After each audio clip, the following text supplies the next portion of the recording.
A test test. Okay, yep, now we're working. Okay, so it looks like I've got the microphone working now. Let me know if you can hear me. Like I said, I am a minute or so early for the stream, but that's pretty good for me to be in here a couple minutes early. But yeah, so let me know if you can hear everything, and we'll start talking about the base joint of the Great Bassoon. And I know that I've got the camera set way high. I'll probably need that later on in the stream.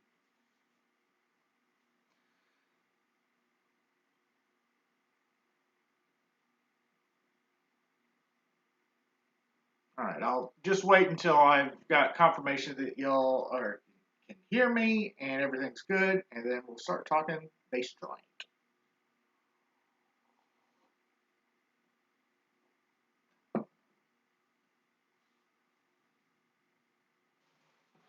Okay, I'm not getting any.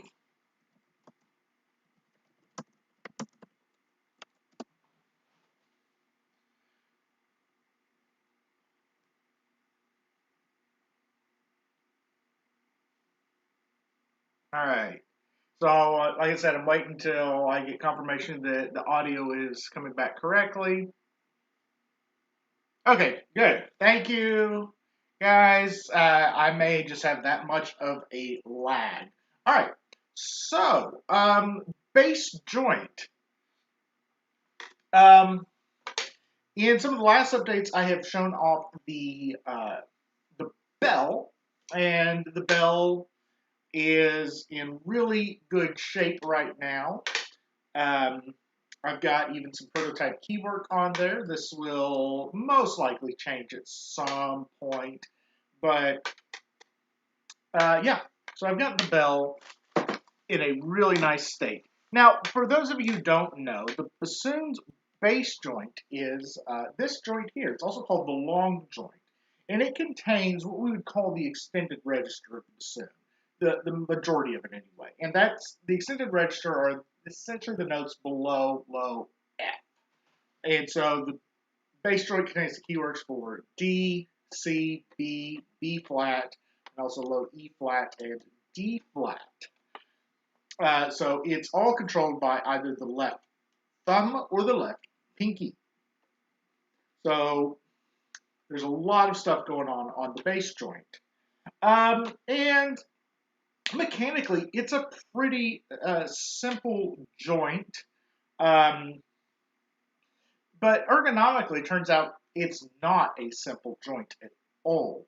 And so Jared and I set out probably over 2 months ago now, probably started back in January, on the redesign of the bass joint that will incorporate the posts into the body, like we have here on the bell. And you can see the posts are here built in to the body. So we wanted to do the same on the bass joint. And it turns out this is a much more complicated process than putting it on the bell. And the problem we found is ergonomics. This does not need to be really, I don't have to worry too much about ergonomics. I just have to worry about the mechanics. Will I have the right leverage? And the answer there is yes, I do have the right leverage for everything I need. However, with the bass joint, you now have the hand getting in the way. So what I have here is an early print of the lower part of the bass joint. I have actually a couple of them. And each one of these has slightly different changes based on ergonomic findings. We ended up printing, I believe, 3 or 4 different lower prototypes just to figure out the ergonomics. And the very first prototype, which I may have thrown away because I can't find it anymore, this post right here, this is the post for the pinky E flat key, was about twice as tall. And it was also in a different position. And because of that, it hit right in the crook between the second and third fingers of the left hand, meaning it was very, very uncomfortable to play, and for players with smaller hands, most likely not going to be able to reach all the way around the bass joint and to the keys on the wing joint. So that was going to be a problem. So we started saying, okay, we have to move things around. And this is not something you can anticipate when you're working in a 2D drawing. I can get things about where they need to be on a 2D piece of graph paper, but I can't know exactly how they're going to fit on the hand. And only will I know that when I've got something in hand. So we started having to move things around. And the first thing that needed to get moved was this tone hole. This is the tone hole for E flat. So E flat had to get shifted. It was on an exact 90-degree angle from the center line here. So we put it on a 90. Now it's closer to about a 60-degree angle. So it's moved in some, which means that these posts can now move in more. And so all the posts get rotated around. The other thing is, this is the initial post height on the low A key here. It is a full inch high, and it's way, way too high. We initially had it really high to have clearance over the keys, but this is overkill here. So it's been lowered. And so we started moving things around, and this is the second iteration. Actually, this is probably the third iteration here with lower post heights. But we still have some issues with post angles. So they're not lining up perfectly. So it took, I think, 4 different attempts to get the posts exactly where we need them for maximum ergonomic efficiency. Now, bear in mind, this right here takes between 24 and 28 hours to print one of these. And it takes about a quarter of a roll of thread, of filament. So this is probably, from the initial main design, this is probably a deviation of a full day of printing, and then probably another day where I have to look over every aspect of it and figure out what's gone wrong, and then probably about 2 hours of redesign, and that's when Jared and I can get our schedules to line up, and then probably another day of reprinting. Now, that whole process will take usually a week, sometimes 2 weeks, depending on our schedules. So it's a very slow process here, prototyping. But over the course of 2 months, we finally honed in on exactly where the posts need to be.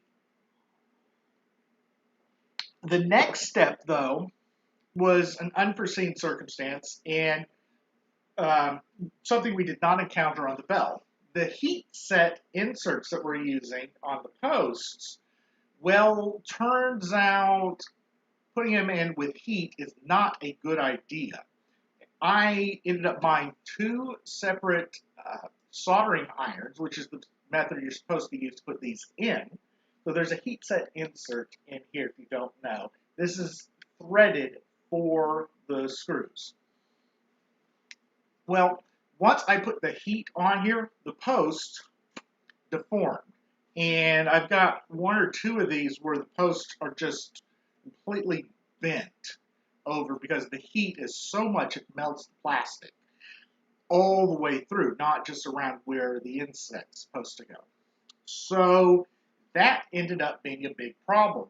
I luckily had several scrap pieces like these that I was able to experiment on, and what I found is that simply epoxying them in place turns out to be the most reliable method. So instead of putting them in by heat, I'm now putting them in with epoxy. And that seems to work pretty well. The only issue I'm having now is sometimes a little bit of epoxy gets in the thread, and I've got to go and clean that up. So to give you an idea, this is the first completed base joint that I printed. This is in black PLA, and It's done with a pretty hefty wall thickness. It's pretty chunky. It's pretty heavy in the hands. It does not have any posts. It also has an older design to the tone holes that we have since changed. But I can now unveil the new base joint. And this base joint is um, maybe not the very final version, but very close to a final prototype here. And interestingly, between the two here, they're about the same weight, even though the new one here has all metal on it. So what we've got are most of the rods in place now. There's only two little rods that I've not put on, and that's one here and one here. This one's going to need some special attention because it's going to be a double mechanism because two keys are going to go on this rod, and it will need a little bit a different mechanism to put it on. But what I have are all of the long rods. So the most notable one you'll see here is for the low A key from this post to this post. It is about 2 feet long, and in the center there is a support post so that if it pressed down, it's not going to bend. However, I can pull up, and there's quite a bit of play here. So that may be something that we look at for future designs. But as of right now, it works pretty well. I may also end up putting something like a piece of ultra suede in here, just so it moves a little easier, but right now it moves pretty well.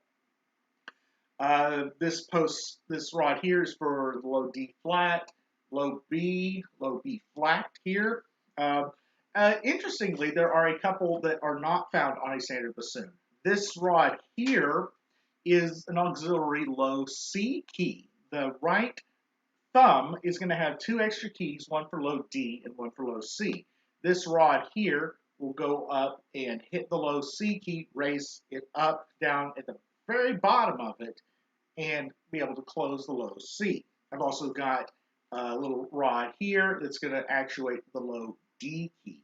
So those two will act together and should have auxiliary thumb keys for low D and low C. This will mean every single trill will be possible on this instrument, something that you cannot say on most bassoons.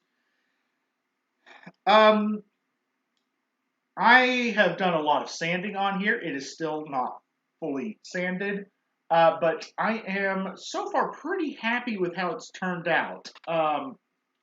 There's still quite a bit more to do. I will probably, at some point, take all the keys off. I will rub on a shellac to kind of seal it up, and then I'll probably do several coats, take it off, put it back on, just to kind of seal up all the pores.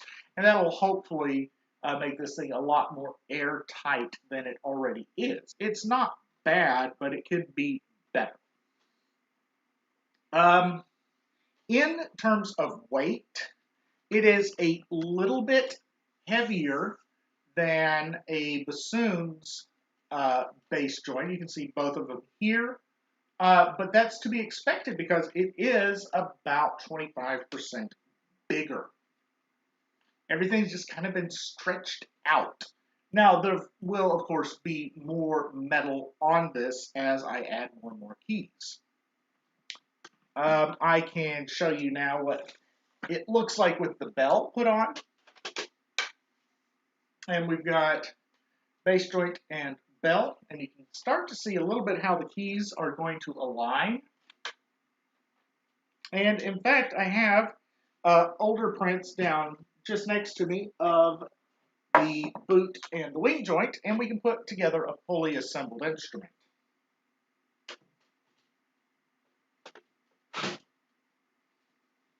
And just like that, we've got a fully assembled great bassoon with keywork on the bass joint. And I don't have the peg nearby, but you can see here that my left hand is surprisingly now very, very comfortable against the rods here for the low A, the low D flat, and even the low E flat down here. It just rests right on it. We may put a key guard over it, and I'm thinking we'll probably just 3D print something that will screw on probably about right here, come around, and just kind of be a little bit of a guard on it. That way, the hand won't be hitting the actual keywork. And it'll function as a left-hand hand rest. But so far, everything seems to be looking really good on it.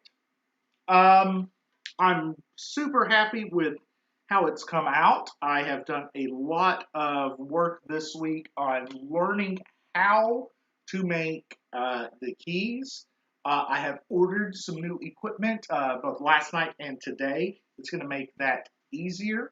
And I may end up doing a whole garage tour on my on all the tools that I'm getting for it. I probably spent in the last month well over 500 bucks in tools just for making this. All right, so question time. If anybody has any questions on where the Great Bassoon is standing right now as the project goes, go ahead and ask. If you have any questions about design aspects on the bass joint or the bell, feel free to ask. There's, of course, lots more work to do. And I know that there's probably like a 20, 30-second time delay, so I'll wait here for a few minutes while everybody types in questions, if they have any, of course.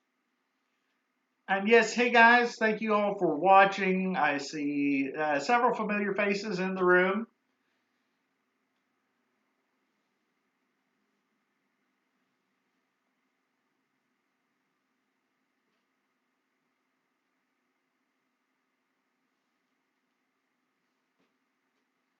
Yeah, one of the next, what key is it in? If you go back and watch one of my videos I did recently, it is in the key of G. It is 1/4 below the regular bassoon.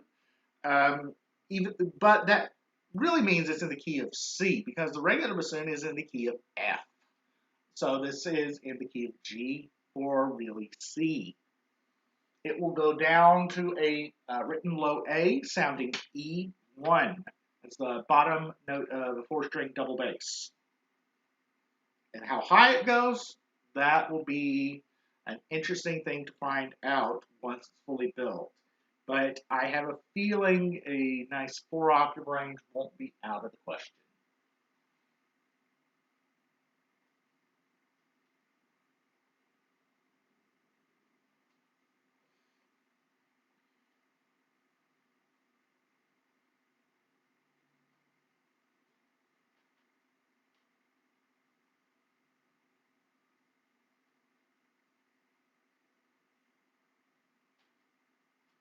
All right, guys.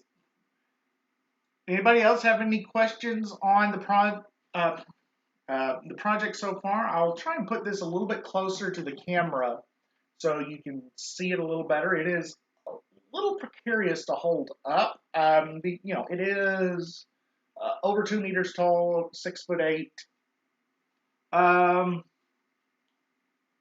Want to buy a bassoon, but as an amateur guitarist, I developed tendonitis during the years, and it never really went away.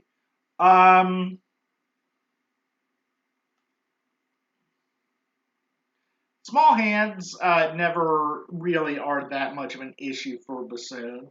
If you play with correct posture on bassoon, you should be fine. I right now have pretty bad tendonitis in my right elbow, and if I am playing with correct posture, I do not have an issue playing bassoon. It's only when I'm lifting things, but yeah. So my tendonitis does not flare up if I'm playing anything, but make sure you're playing with absolute correct posture on that.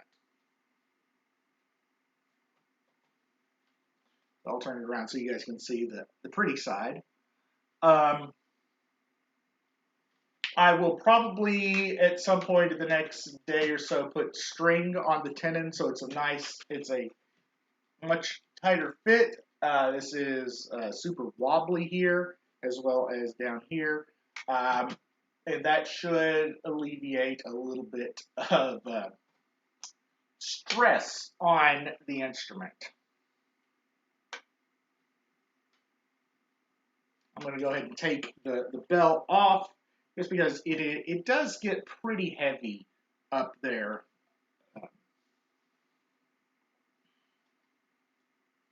And again, putting string on here will help out. And I have decided that I'm going to use string instead of cork just because the string is going to add a little bit of extra strength to the tenons. Okay, looks like I don't have any more questions on it. I originally was going to do this as just a prepared video and upload it, but I thought, yeah, let's just go ahead and do it as a live stream because I haven't done one of those in a while. They're always kind of fun. But yeah, I'll stick around for another minute or so if anybody else has any other questions. But yeah, that is the bass joint of the Great Bassoon. The next step, Jared and I will be working on designing the key work on the boot joint. And this is going to be much, much more difficult. Oh, I do have a question here. Random question, but I'm an alto clarinet player. How well do you think bassoon would blend with it in compositions or at all? I think alto clarinet actually blends with bassoon better than any other member of the clarinet family because alto clarinet tends to be a little reedier than the other sizes of clarinet. So I find alto clarinet and bassoon to be a most favorable combination. I use it quite often. I actually have a passage in Symphony 2, which the premiere of should be soon. I'm only liking a few more tracks on it. There's a quartet for two bassoons and two alto clarinets, and they're kind of interlocked like this. They're dovetailed, as you call it in scoring, and it works really well. But maybe I will do a composition Q&A at some point, and we can answer all those questions. But anyway, I am probably about to lose battery power on my camera because it didn't have a full charge.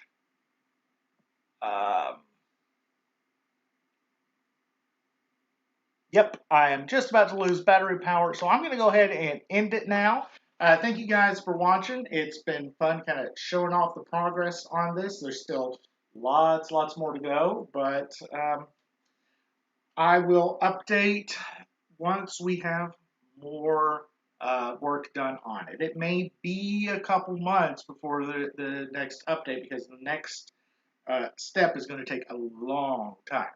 So until next time, guys.